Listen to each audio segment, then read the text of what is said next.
This is going to be a fun, but probably a very disastrous video. Everyone has got an opinion when it comes to sports. Everyone thinks they know what's harder, what's better. Football is so much better than basketball. Hockey requires way more skill than baseball. MMA is the toughest sport in the world. Now today I'm going to compare gymnastics and weightlifting, and I think I have an unbiased expert opinion on the topic. I've competed in both sports, and I would say I've been at an intermediate level in both of them as well. Now I have 5 metrics with which I'm going to compare both of the sports. That's going to be time investment, mental toll, physical toll, skill difficulty, and then how competitive the field is. So let's get into the numbers and do time investment first. When I was a gymnast, which I did before weightlifting, I trained for 3 hours a day, 6 days a week. And I did that from the day I started till the day I ended. Then I did CrossFit for a year and a half. And then when I made the full switch to weightlifting, I was training 2 to 3 hours a day, 5 days a week. I did that for about a year, and then I tried to add in more training frequency, and my body could not handle it. Only in the last year have I switched to 6 sessions, 3 hours a day, which was my original gymnastics time investment, and it's really tough on my body. And I've been working out consistently for about 10 years now, and I'm just finally able to do that. Take me out of the equation, let's look at the elite levels. Elite gymnasts are training about 30 to 35 hours a week. Now, this is my estimate just from reading about it online as well as knowing people who are elite gymnasts. I saw an article that said Simone Biles trains 32 hours a week, which is so much time. That's a huge time investment. And in that same article, it said Laurie Hernandez was training for 6 hours a day, which is crazy to me. Now, of course, everyone's body's different. They're probably not all in the same training hour range, but we can just use that as a good metric to go off of for now. Now, weightlifters, it's a little bit harder to find information on that. From the weightlifters I know who are more advanced or national level lifters, they're doing maybe 9 sessions a week, 3 hours per session. Now, I think for weightlifters, it's a little bit more varied because people's bodies respond to strength training in different ways. Some people do really well with volume, some people do really well with intensity, some people get injured really easily so they can't go heavy very often. Now, if I had to estimate, I would say elite weightlifters are probably training in the high 20 hours per week. This makes sense, especially given that weightlifting is more intense by nature, so you can't really invest as much time or else you risk more injury, whereas gymnasts have to practice tons of skills across multiple events. So it makes sense that the time investment is higher for gymnasts. So therefore, gymnastics could be considered harder in the realm of time investment. All right, the second metric is mental toll. Now, this one is pretty easy for me because it's very easy to look at gymnastics and see all the very different things you are doing, different skills, different events, and then look at weightlifting and see all of the monotonous work you are doing. If you are a male gymnast, you compete on 6 events. If you're a female gymnast, you compete in 4 events.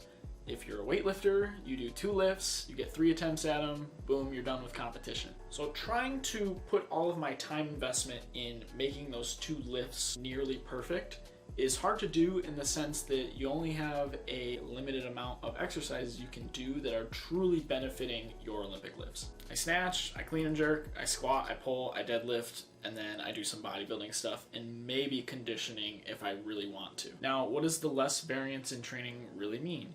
It means that you are repeating the same things over and over and over. A large portion of elite weightlifters are slaves to their program. They are slaves to the periodization and what is written before them and peaking their body to lift the most weight on a certain day. That takes a certain toll on people that you wouldn't understand unless you have experienced this. And there's so much pull on your soul to go do something else or have fun or go out one night. But then you have to think, well, tomorrow I have to max out, I can't go out tonight. High-level gymnasts have the same worries in the sense that they can't always do the things they want because it'll affect their training. But I feel like for weightlifting, it has a greater toll on your performance in training. Now, I'm gonna give this one to weightlifters. Weightlifters have to take a greater mental toll to grind through their training. All right, metric number 3. Physical toll / the need for recovery. Now, this one is so hard to answer because there's so many variables that go into recovery, as well as how to measure how much effort someone is putting into activity. Let's address the gymnast first. Now, as we talked about time investment, gymnasts are spending between 3 and 6 hours a day training depending on your level. Now, a lot of you are probably wondering, how are they able to do this? They're able to do this because a lot of the work you are doing is not super intensive. I hop on my equipment, I practice a skill once, twice, 3 times, and then I hop off, rest for a second, and then come back and try it again. Now, depending on the skill, this might be super intense or it might not be very intense. If I'm doing an iron cross, it's probably going to beat up my body a lot. If I'm doing backflips on a trampoline, probably not going to beat me up so much. To be good at gymnastics, you must stretch a ton. You are spending a lot of time stretching. When I was a gymnast, we stretched before every practice, and then we were encouraged to stretch at home after practice. Now, I know some people in the fitness community despise static stretching, which I think is a little strange, but especially if you're a gymnast, you have to static stretch because you need flexibility in order to perform a lot of the skills you are doing. But static stretching is also used as a method of recovery for gymnasts, for weightlifters, for powerlifters, whatever. I know most powerlifters probably don't stretch, but I'm a proponent of stretching. I think it helps with recovery. Does this decrease the risk of injury? Maybe so, maybe not.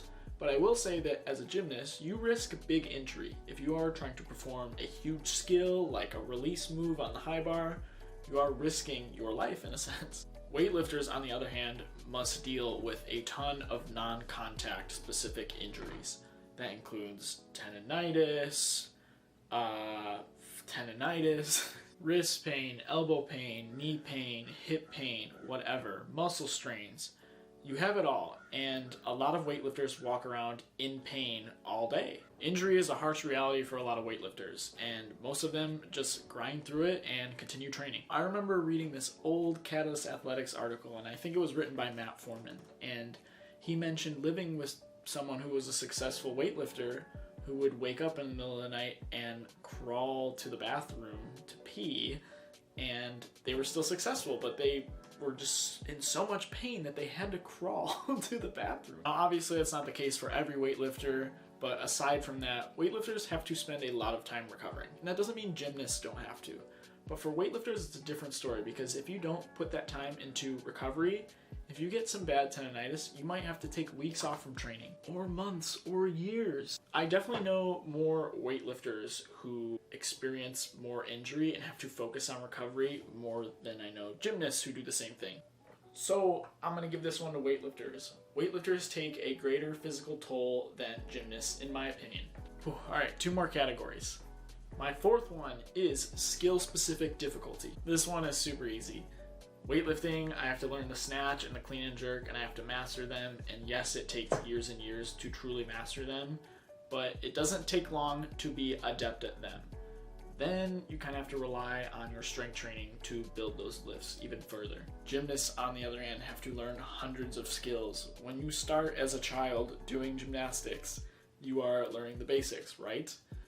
As the years go on, you are constantly learning new skills. And of course, you are building on some of the fundamentals and the older skills, but all the time there is something new to achieve, something new to learn. You cannot tell me that learning a triple-double on floor is easier than learning how to snatch. Boom, this one goes to gymnastics. Skill difficulty is harder for gymnasts. There is way more things you have to learn. All right, here is the final one and the deciding factor for this competition.